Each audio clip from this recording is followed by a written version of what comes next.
Capítulo 3. Eu errei. Aceitação da responsabilidade. Na condição de chefe, Léo costumava ser calmo. Mas naquele dia, em especial, teve de sair do sério. Falou duramente com um dos seus funcionários. O motivo era justo e a repreensão necessária. Mas como estava com muita raiva, suas palavras foram ásperas demais. Mais tarde, ele se sentiu mal pelo que havia feito. Mas pensou: tudo o que eu disse era verdade e o sujeito precisava mesmo se enquadrar. Ele tem de saber que quem manda aqui sou eu. Jane tinha dificuldade para se lembrar dos compromissos, principalmente os que caíam no fim de semana. Ela sempre se esquecia de olhar a agenda. Assim, lá estava outra vez, chegando atrasada em uma reunião do planejamento da comunidade do bairro onde morava. Em sua mente, Jane pensou numa lista de desculpas que poderia dar por ter confundido o horário do encontro. Encabeçando o hall estava o retorno de uma viagem recente que fizera pelo país. Ela não sabia nem que dia era aquele, e mesmo ainda que horas o relógio marcava. Enquanto isso, os outros participantes da reunião ficaram esperando um pedido de desculpa por parte de Jane pelo fato de ter atrasado tanto. O jovem Show sentia muitas dores depois de passar por procedimento médico. A mãe do rapaz andava de um lado para o outro, fazendo o possível para ele se sentisse mais confortável, insistindo que o filho tomasse os analgésicos. Infelizmente, Show foi grosseiro com a mãe. Ela tinha noção da indelicadeza de seu filho, de sua atitude, mas tentou se justificar. Remédios podem provocar efeitos desagradáveis. Minha mãe devia saber disso. Três situações diferentes: palavras rudes, incapacidade de cumprir compromissos e grosseria. Léo e Jane Shaw não deixaram de se sentir culpados pelo que fizeram. Contudo, acharam que a justificativa eliminaria as necessidades de pedir perdão. Atitudes como essas comprometem relacionamentos. Um simples pedido de desculpa pode fazer uma diferença enorme. O problema é que isso implica aceitar a responsabilidade pelo erro cometido. E por que é tão difícil para algumas pessoas dizer errei?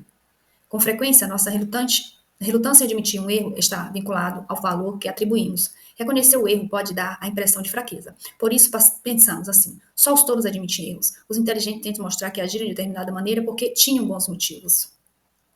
As sementes dessa tendência de autojustificativa geralmente são plantadas ainda na infância, quando uma criança recebe punição exagerada ou envergonhada diante dos outros por ter cometido erros sem gravidade. O senso de valor próprio fica comprometido em seu subconsciente. Ela faz uma ligação emocional entre o comportamento errado e a autoestima. Assim, admitir um erro é ser mal. A criança que cresce influenciada por esse padrão terá dificuldade de admitir os erros e conter na sua vida adulta, porque, ao fazê-lo, sua autoestima estará abalada. A boa notícia é que, como adultos, entendemos esses padrões emocionais negativos e não deixamos de pressionar por eles. A verdade é que todos somos pecadores. Não existe adulto perfeito. As pessoas maduras aprendem a quebrar esses padrões nocivos da infância e a aceitar a responsabilidade pelos erros cometidos. O adulto imaturo sempre tenta justificar seu comportamento impróprio. Não foi culpa minha. Essa mania de se justificar assume a forma de transparência, de culpabilidade. A pessoa pode até admitir o que falou ou fez alguma coisa ruim, mas sustentará o comportamento inadequado foi provocado pela atitude irresponsável de outros. Nesse caso, transfere a culpa afinal, é difícil admitir erros. Essa transferência de culpabilidade também é sinal de imaturidade, por sua vez, por sua natureza. As crianças culpam os outros quando fazem alguma coisa errada.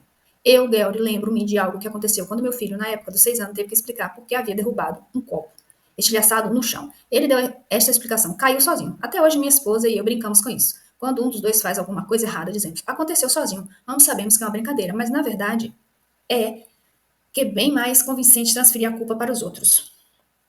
Adultos maduros aprendem a assumir a responsabilidade por seu comportamento, aos que os adultos imaturos continuam alimentando fantasias pueris e tendem a jogar a culpa por seus erros para os outros. No cerne da iniciativa de assumir a responsabilidade pelo próprio comportamento está a disposição de admitir. Eu errei. Paul Meu é fundador da organização de sucesso motivacional pelo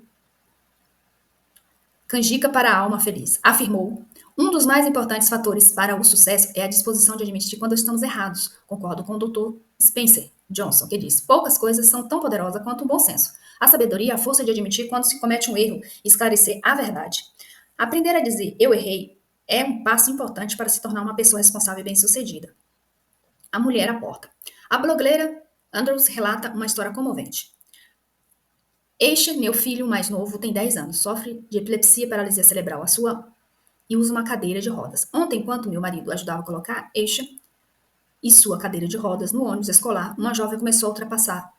lentamente o veículo que estava estacionado. Ela sabia o que estava fazendo. O motorista captou o olhar do meu marido enquanto aproximava da extremidade do ônibus e ele ficou olhando enquanto ela dirigia o cruzamento e ia embora. Eu gostaria de dizer que essa foi uma ocorrência incomum, mas infelizmente acontece pelo menos uma vez por mês. Alguém está ocupado demais, com pressa demais, para parar enquanto as crianças estão descendo do ônibus e subindo nele. O que aconteceu em seguida, porém, fugiu totalmente da norma. Cerca de uma hora depois, alguém bateu a nossa porta. Era a mulher que havia ultrapassado o ônibus estacionado. Ela estava tremendo. Sinto muito pelo que fiz. Foi extremamente desrespeitoso para com seu filho e sua família. Ficamos impressionados. Eu estava com pressa, atrasada e sabia que deveria ter parado. Por isso que dirigi devagar daquele jeito.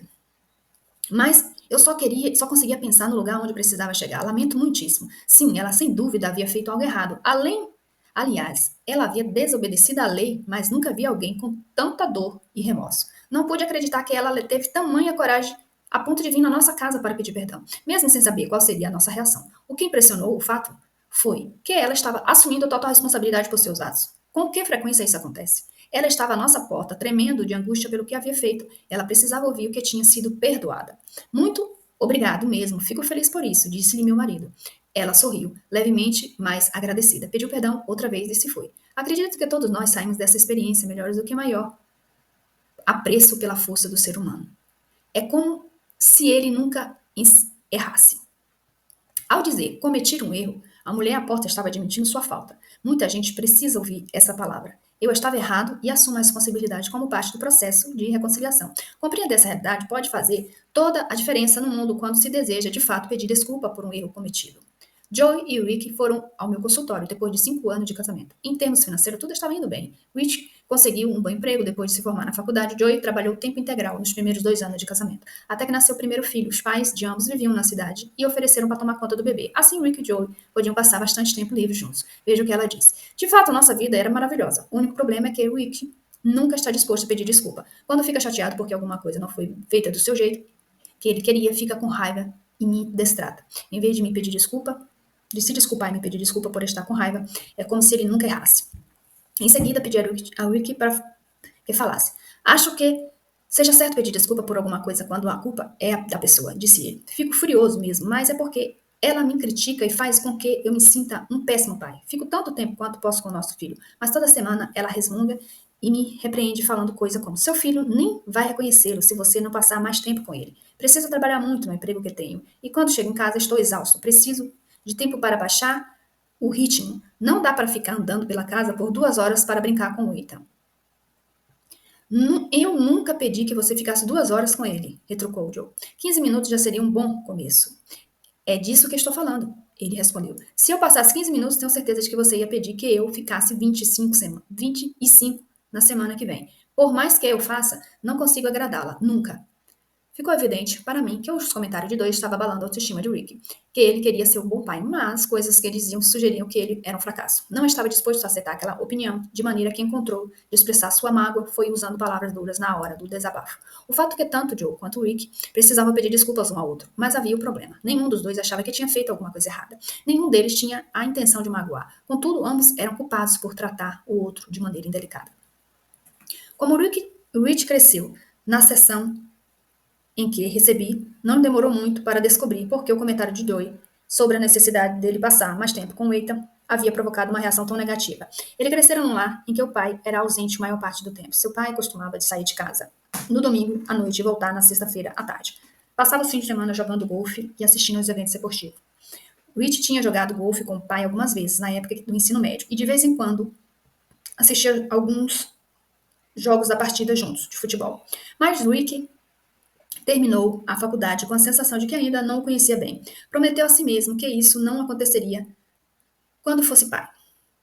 Pelo contrário, encontraria maneira de manter sempre o contato e assim seu filho teria a certeza do amor paterno. A reação irada de Rich reproduzia um modelo que ele observava a partir da própria mãe, que costumava se dirigir ao marido com palavras ásperas. Rich se identificou com o sofrimento da mãe e acreditava que ela tinha razão, e se manifestar daquela maneira. Nunca a culpa mas costumava questionar por que ela tolerava o comportamento do pai. Agora, como adulto, sentia-se na razão de usar palavras rudes, porém verdadeiras, ao discutir com Joey. Por isso, não achava necessário pedir perdão nem reconhecer que estava errado. em ser tão duro com a esposa. Tentei ajudar Rich a compreender o exemplo recebido com a relação dos pais, o que influenciou sua criação, ao que era necessariamente um bom modelo de união conjugal. Ele concordou de imediato que o pai e a mãe nunca tiveram um casamento amoroso, generoso e devoto, que agora queria parar para si. Eu disse a ele que, enquanto seguisse o mesmo modelo de casamento que desejava, continuaria sendo um ideal, jamais uma realidade, e tentei ajudá-lo a perceber a diferença entre entender por que as pessoas agem de determinada maneira e aceitar esse jeito de ser delas. Compreender por que Rich reagia daquela forma com Joey não era difícil, mas aceitar tal comportamento e considerá-lo justo era uma maneira de destruir justamente aquilo que ele mais almejava, ou seja, a cumplicidade do casamento. A abordagem. Concordo, discordo. Desafiei Rich a tratar a questão de uma nova maneira. Tratar-se de uma forma de abordagem que ajudou muitos casais a viver bem num mundo em que errar é própria natureza humana. Eu chamo de concordo e discordo. Eu concordo que tenho o direito de se sentir magoado, com raiva, decepcionado, frustrado ou qualquer outra coisa. Não tenho como escolher meus sentimentos, só posso vivê-los. No entanto, discordo da ideia de que, por causa desses sentimentos, tenho o direito de magoar os outros com minhas palavras ou meu comportamento. Fazer meu cônjuge sofrer porque ele me fez comigo é como declarar guerra civil, uma guerra da qual ninguém sai vencedor. Portanto, farei o possível para expressar minhas emoções de tal maneira que não cause sofrimento ao meu cônjuge e abra espaço para a reconciliação. Trabalhamos juntos num texto que Rich deveria entregar à esposa com esse objetivo. Chegamos a essa declaração.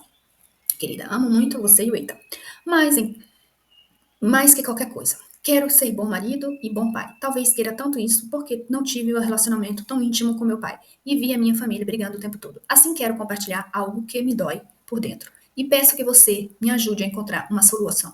Quando ouvi você dizer, numa noite passada, seu filho nem vai reconciliar, você não, você não passa mais tempo com ele, senti como se estivesse levando a punhalada no coração. Na verdade, fui para o escritório e chorei, porque naquela era a última coisa no mundo que eu queria que acontecesse. Você pode me ajudar a reorganizar minha agenda de tal maneira que eu seja capaz de dedicar tempo relevante a ele, sem deixar de trabalhar e sustentar nosso lar. Eu disse a Rich que tinha certeza de uma reação positiva da parte de Joey a essa iniciativa. Ele concordou. Então comentei.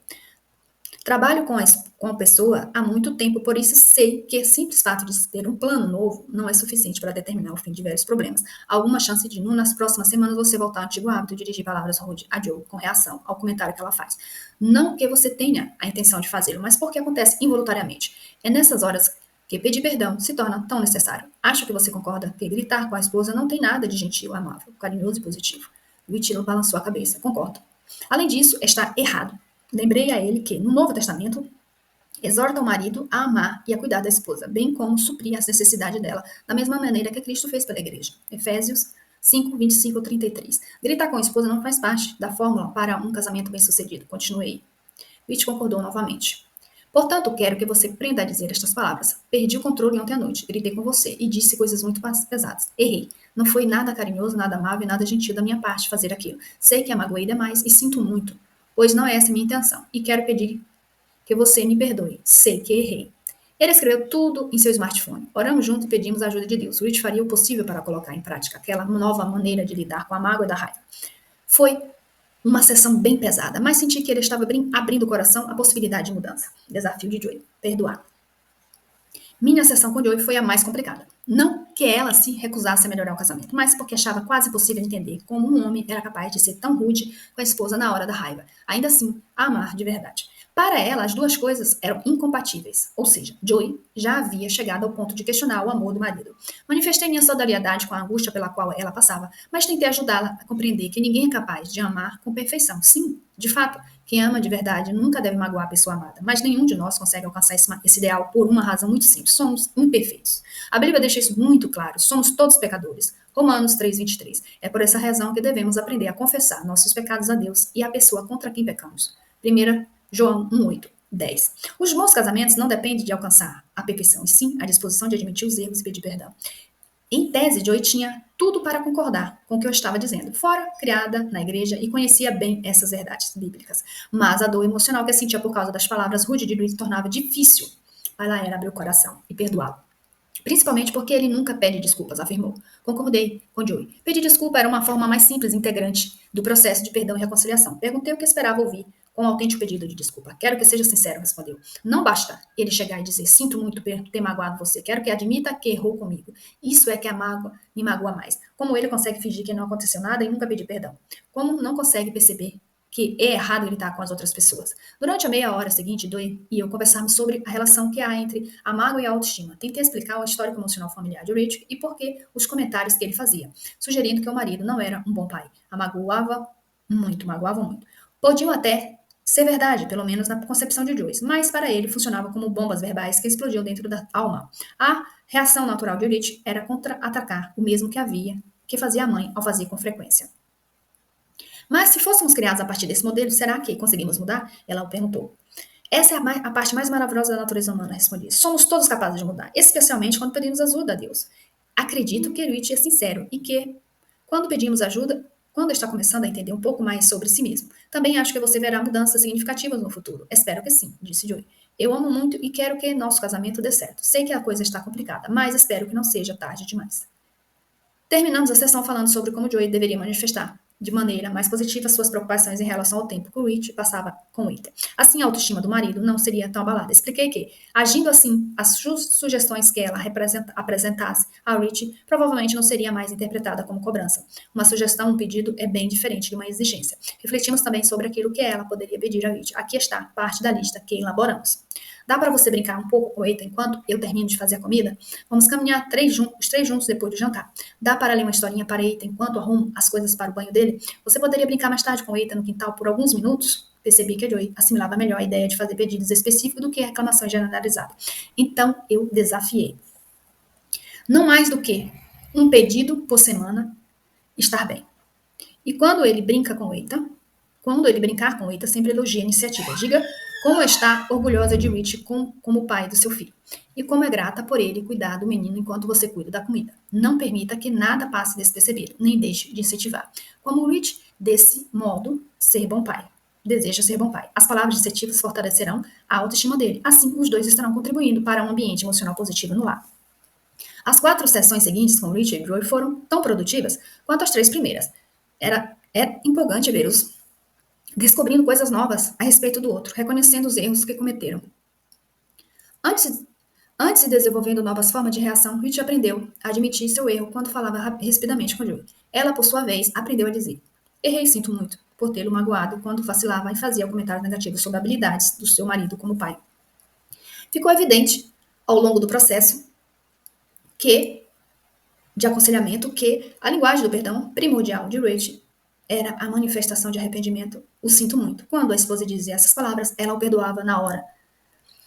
Quanto a Joey, sua linguagem, o perdão primordial, era a aceitação da responsabilidade, o errei. Para ela era importante sentir que Rich tinha noção do que cometia o erro ao usar palavras rudes. O casamento dos dois avançou muito quando ela aprendeu a manifestar arrependimento verdadeiro e ele aprendeu a assumir responsabilidade por seus atos. E ambos aprenderam a verbalizar aquilo que os angustiava. O poder do eu errei. Para muita gente, a parte mais importante do processo do perdão é quando a pessoa admite o seu comportamento errado. Linda, que vive em Seattle, me disse o seguinte: meu marido nunca admite quando faz alguma coisa errada. Ele só joga o problema para baixo do tapete e não quer mais saber de tocar no assunto. Se volta a falar do que aconteceu, ele diz: nem lembro mais o que fiz. Por que não consegue esquecer? Se ele reconhece os erros e eu disporia a perdoá-lo, mas quando age como se não tivesse feito nada, é muito difícil deixar passar. Com lágrima nos olhos, ela completou: queria tanto que ele assumisse que errou pelo menos uma vez na vida. Alissa tem 27 anos. Quando criança, aprendeu com o pai que uma pessoa sábia está sempre disposta a aceitar a responsabilidade pelos próprios atos. Nunca vou esquecer o que ele dizia: todo mundo comete erros, mas aqueles que não reconhecem são justamente os que nos destroem. Lembro quando era mais jovem e saía da linha. Ele me olhava e perguntava: há alguma coisa que gostaria de dizer? Depois sorria, e então eu respondia: fiz uma coisa errada. Você me perdoa? Aí meu pai me dava um grande abraço e dizia: está perdoado. A capacidade de reconhecer erros faz parte da minha personalidade, e devo isso ao meu pai. 5 anos antes de me falar sobre isso, a Alicia se casara com Robert, quem descrevia como um homem mais honesto que já conhecia. Ela foi além. Não quero dizer que seja um sujeito perfeito, mas está o tempo todo pronto a admitir quando erra. Acho que é por isso que eu amo tanto. Ele sempre está disposto a dizer: fiz uma coisa errada, você me perdoa? Gosto de gente que assume a responsabilidade pelos próprios atos. Michael, um rapaz solteiro de 24 anos, nunca ouviu o pai pedir desculpa à sua mãe. Um deles, ou a ele. Aos 18 anos saiu de casa e nunca mais voltou para visitá-los. Para mim, meu pai era um hipócrita. explicou. Na comunidade que vivíamos, ele era reconhecido como um homem de sucesso, mas na minha casa não passava de um hipócrita. Acho que foi por isso que sempre fiz questão de admitir meus erros e pedir desculpas. Quero que meus relacionamentos sejam autênticos. E sei que isso não é possível se não estiver disposto a reconhecer quando eu estiver errado. Para que pessoas como Michael vejam sinceridade no pedido de perdão, é preciso fazer certas declarações como esta. Declarações de responsabilidade. Sei que fiz uma coisa errada, até poderia tentar me justificar, mas não tem desculpa. Em linguagem simples e clara, fui egoísta e errei. Cometi um grande erro na hora, mas não pensei muito bem no que estava fazendo. Mas quando olho para trás, percebo que esse foi o maior problema. Gostaria de ter pensado antes de agir. O que fiz foi errado. Eu errei quando falei com você daquele jeito. Fui rude e injusto. Falei com raiva, tentando me justificar. A maneira como que dirigia a você foi grosseira e cruel. Espero que seja capaz de me perdoar. Voltei a cometer um erro sobre o qual havíamos discutido antes. Compliquei tudo. Sei que a culpa foi minha. Fale sobre o assunto. Cite alguma das desculpas mais ultrajantes que você ouviu. Pessoas usarem para se recusarem a admitir o erro. Por quê? Em sua opinião, essas pessoas tiveram dificuldade para admitir uma atitude errada? Este capítulo ensina que é comum acreditarmos que admitir um erro é algo visto com fraqueza. Como você se sente ao admitir que está errado? Já aconteceu de você acreditar que não havia feito nada de errado e, no entanto, alguém esperar que você pedisse perdão? Qual foi sua reação?